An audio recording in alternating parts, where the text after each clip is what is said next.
Hi, I'm Adam Spencer, founder of the Day One Network, which is bringing the history of the Australian startup ecosystem to you. I believe in founders. It's why I do everything I do at Day One and our media company, W2D1 Media. And that's why the Day One Network exists, to create helpful content for founders.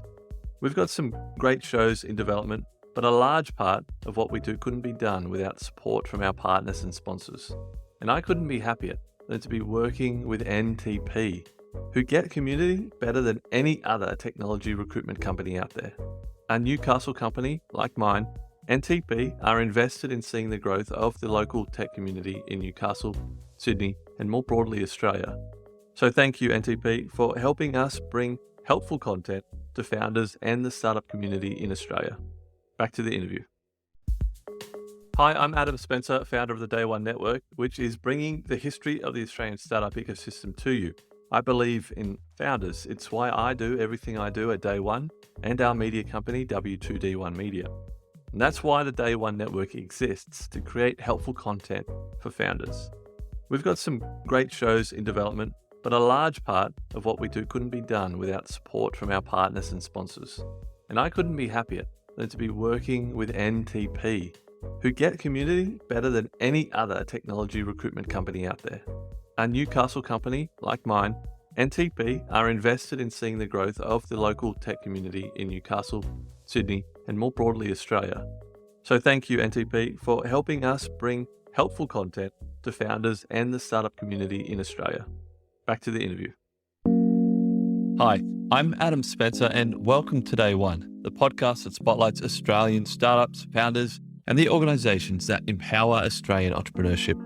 We go back to the beginning to tell the story of Australia's most inspiring founders and how they built their companies. You're listening to a special interview series as part of a documentary W2D1 is producing about the history of the Australian startup ecosystem. On the episode today, we have...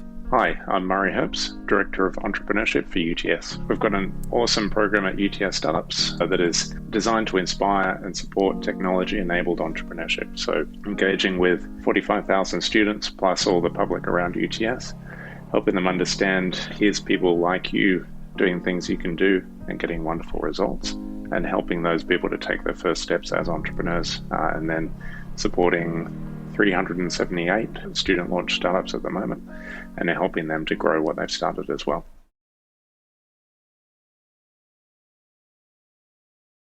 So I think we are a fraction of what we can be in terms of proportion of people that could be launching technology-enabled startups in Sydney and Australia broadly, and what they could be doing. I spoke to Cameron Turner, actually, from University of Queensland.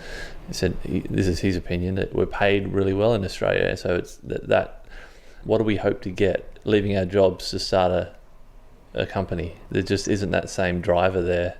No, I think the cost of living in the major parts of Australia and Australia broadly is an impediment to people doing this kind of thing. But I think it also drives a different kind of entrepreneurship. So I would love to see more people looking at what kind of companies have grown quickly over the last 10 years in Australia, or in the kind of growth that they care about, if it's impact or whatever else they're trying to design a company for. And following those examples, and those are kind of like the crops that make sense for the environment that we're operating in here. And they tend to be, I think, taking into account the cost of living, the need to generate revenue early, the lack of dependence on early, really high risk VC. That makes a pathway where, okay, you can still afford to live in Sydney or other places while also building this kind of company. But they're not going to be necessarily the same things that you see in other ecosystems. When did you first become aware of what we call the startup ecosystem? Well, this is interesting because I started a company when I was 16. It was an ad blocking company. I put a bit of software online. It was pretty terrible at the time, but people started paying for it, and that gives you a reason to figure out what you're doing. And I ran that for 14 years without referring to it as a startup at any point, because this wasn't a kind of... That was 98 that I started that. So in Sydney, there was not that kind of ecosystem where that would be seen as a startup, at least not that I was engaged with.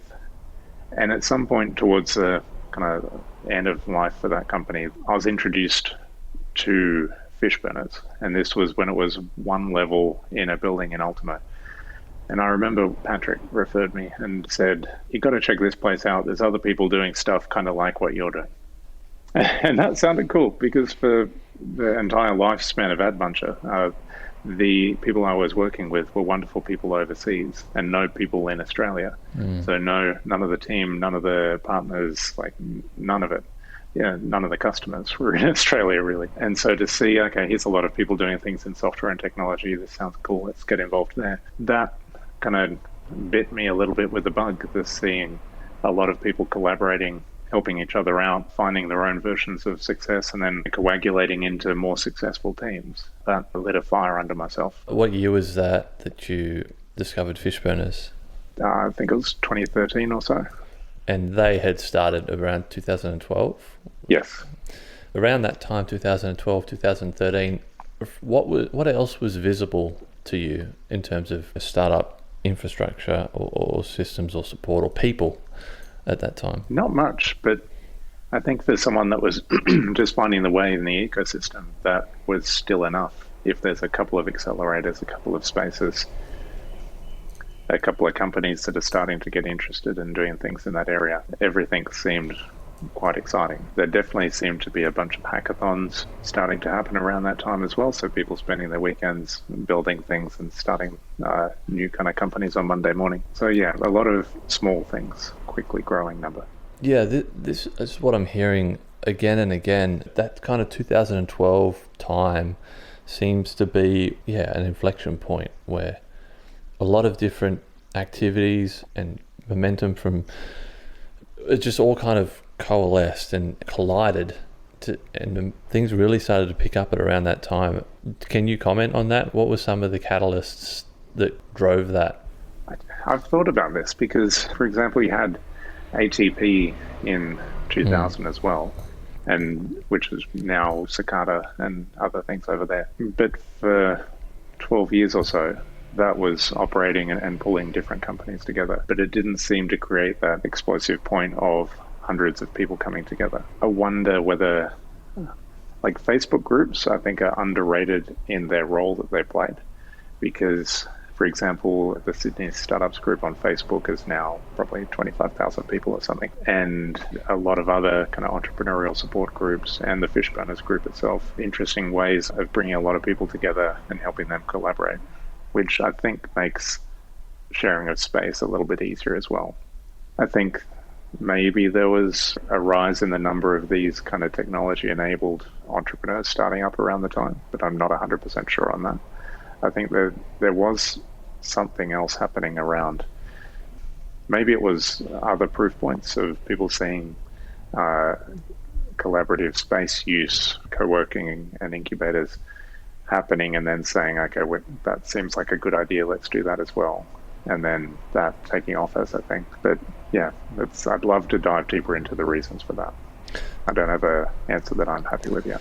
Are you happy with where the ecosystem is at the moment? Do you think we're in a good place? I'm going to say I'll never be happy.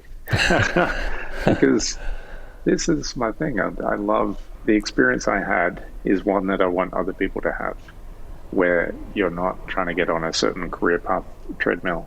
You are creating a job for yourself and for other people and a kind of company that makes sense today. That's a wonderfully enjoyable, rewarding and educational thing for people to do, and certainly was for me.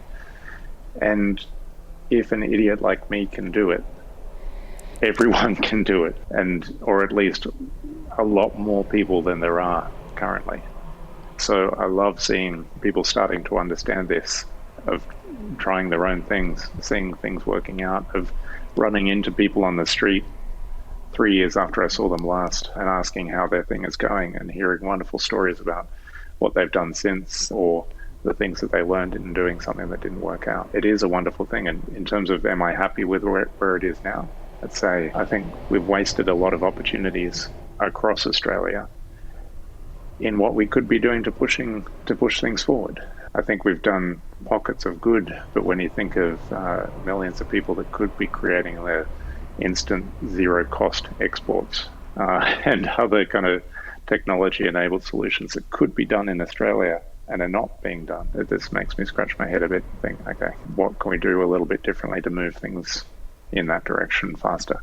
So after Fishburners, what do you think were some of the next things that happened in the Sydney ecosystem? That Fishburners was a big deal, but what was the next thing? That was interesting because Fishburners, so taking space on the city fringe, which all of these incubators around the world were doing, and then they all run into the same problem of they expanded faster than they thought they would. By the time they want more space in this affordable part of the city, it becomes more gentrified and more expensive and less available.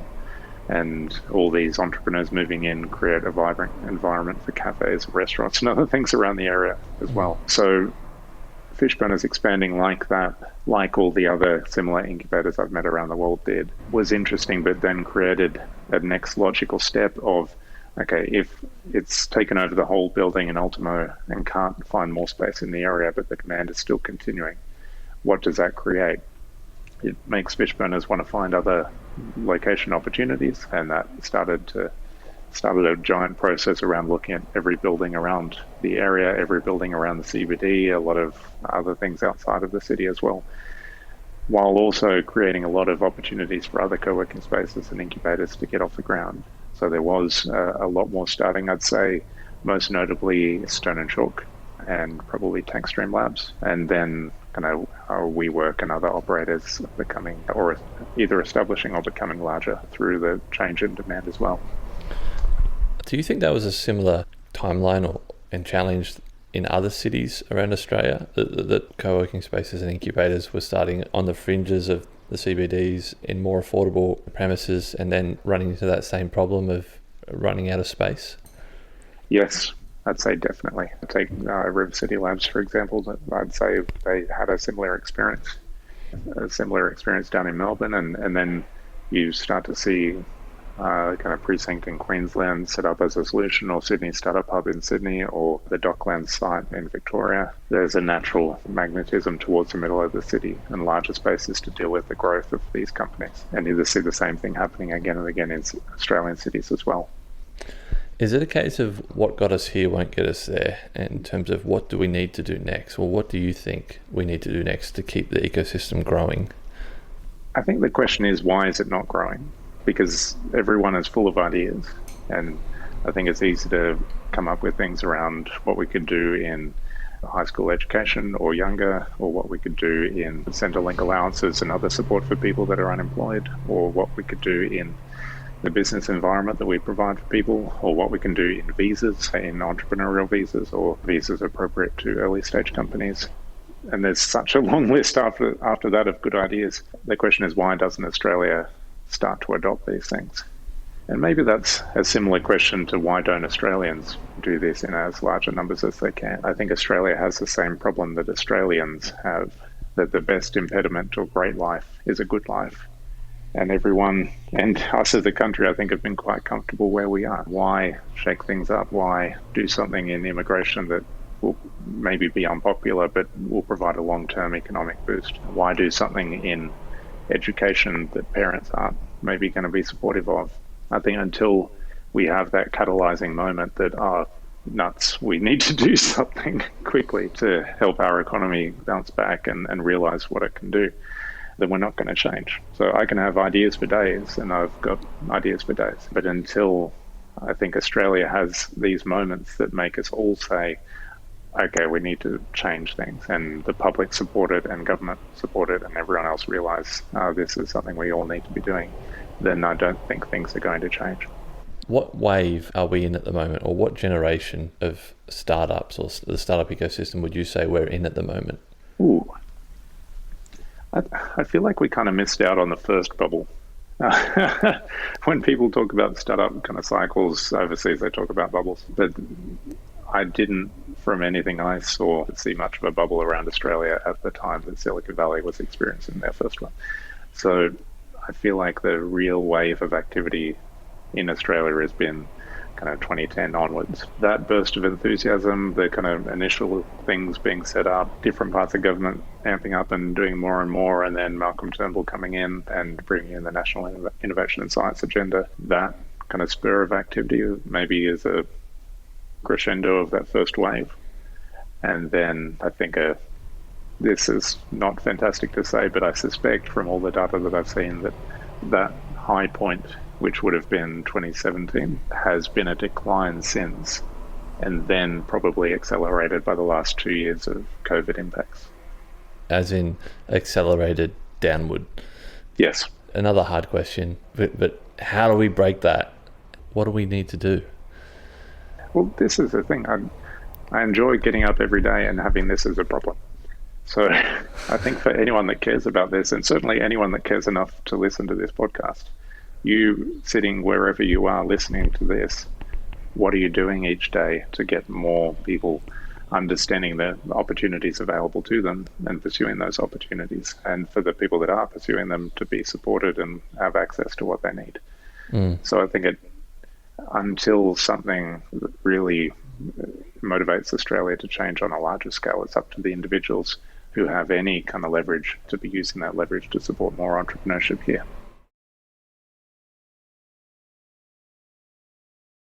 What is your one piece of advice? If a new founder came to you tomorrow, what would you tell them?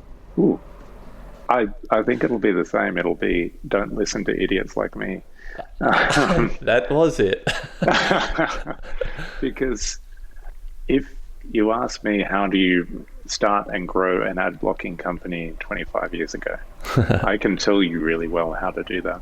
If you ask me, how do I do a photonics IP heavy deep tech startup in 2021 in Sydney, I can give you super general advice, but the most useful thing I can probably do is connect you to people that know more than I do. And particularly people that are building similar companies and are further along and have built it in the environment that you're building it in, and are most similar to you in the enablers they have versus what you have. They're the people that I think can really provide support. So the general advice I try to stay clear of. What I'm trying to do here is create a documentary that accurately, truthfully chronicles the history of the Australian startup ecosystem. I want everyone from all corners of the ecosystem or community to listen to this. As founders, investors, policymakers, academics. What do you think they need to hear? What is something that you think about all of the time that just needs to be talked about? So Chicken Little gets ignored.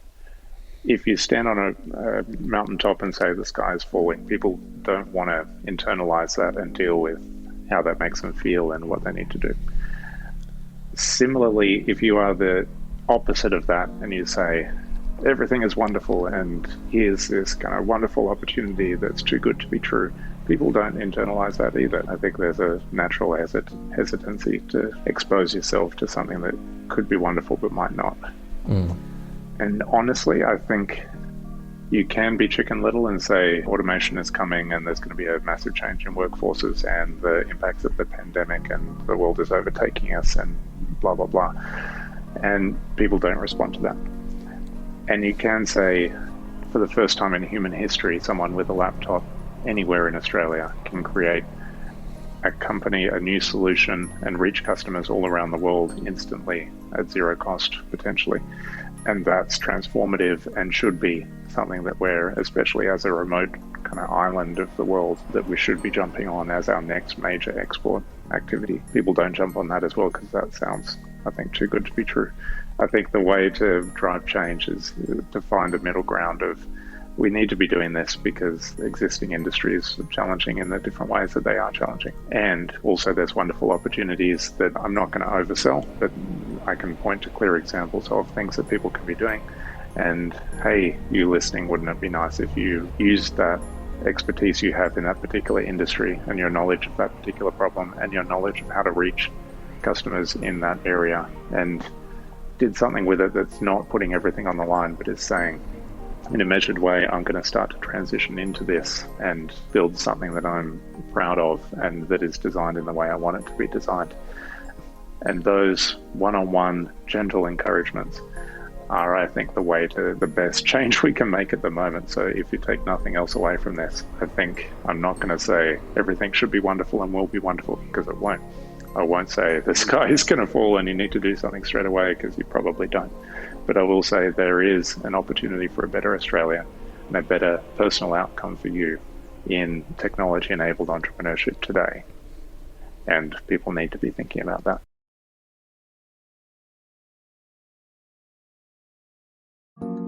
I hope you enjoyed that interview. More interviews are on the way. Follow the podcast wherever you're listening right now. Stay tuned for more interviews with many, many more amazing people from the Australian startup ecosystem. Thanks for listening, and see you next time.